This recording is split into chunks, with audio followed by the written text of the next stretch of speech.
Ну а мы начинаем нашу конкурсную программу. И наша первая номинация – номинация «Хифз».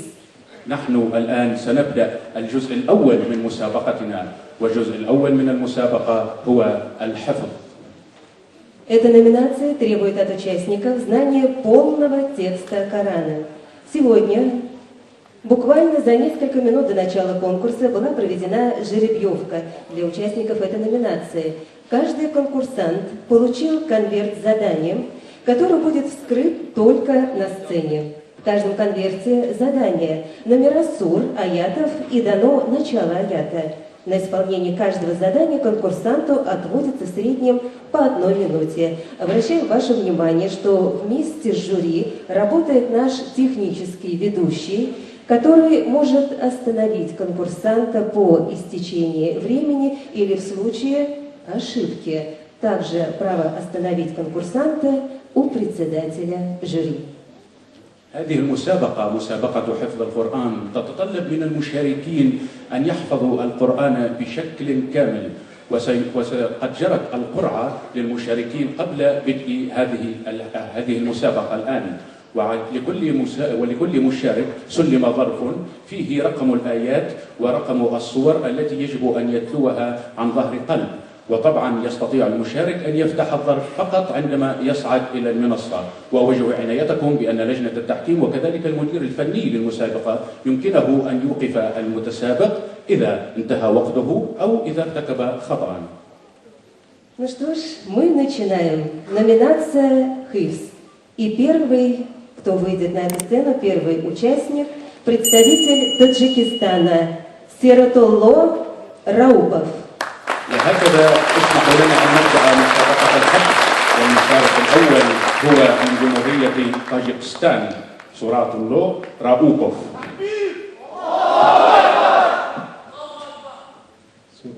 Сура семейства Имрана с аята 174. أعوذ بالله من الشيطان الرجيم. فانقلبوا بنعمة من الله وفضل لم يمسسهم سوء. أعوذ بالله من الشيطان الرجيم.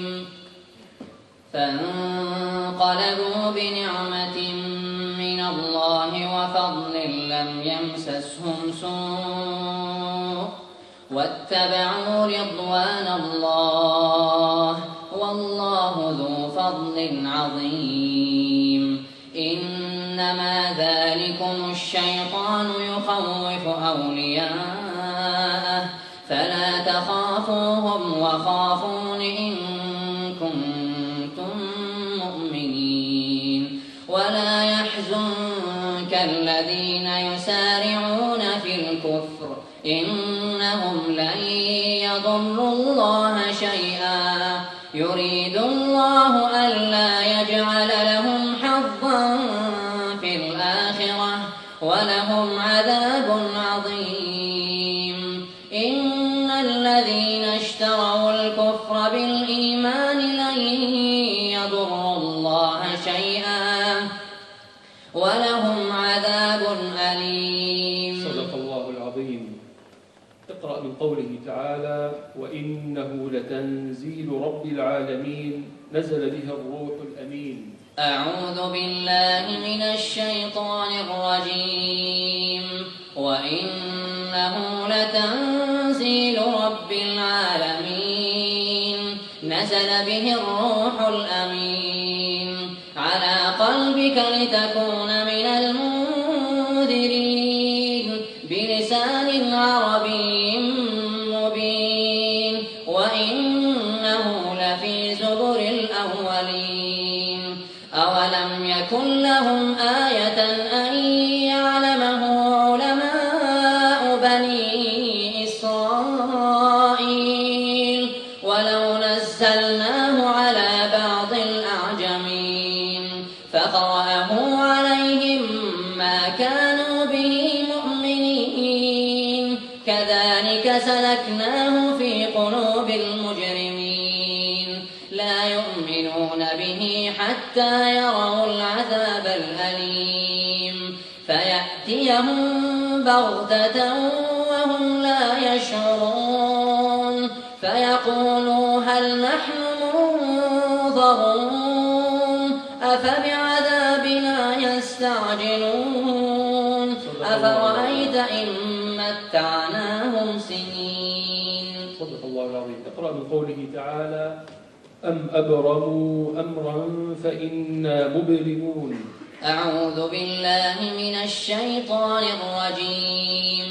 أم أبرموا أمرا فإنا مبرمون أم يحسبون أنا لا نسمع سرهم ونجواهم بلى ورسلنا لديهم يكتبون قل إن كان للرحمن ولد فأنا أول العابدين سبحان رب السماوات والأرض رب العرش عما يصفون فذرهم يخوضوا ويلعبوا حتى يلاقوا يومهم الذي يوعدون وهو الذي في السماء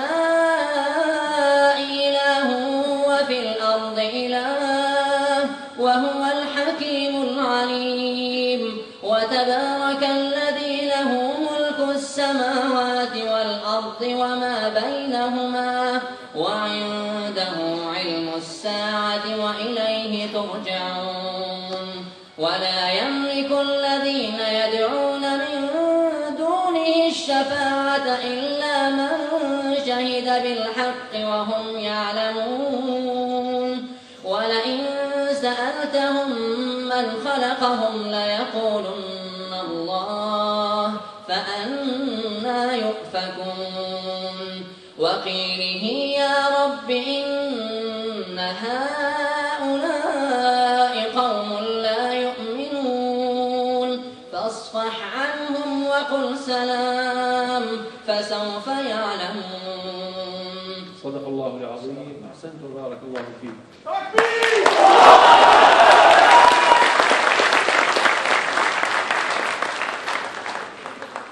Мы приглашаем представителей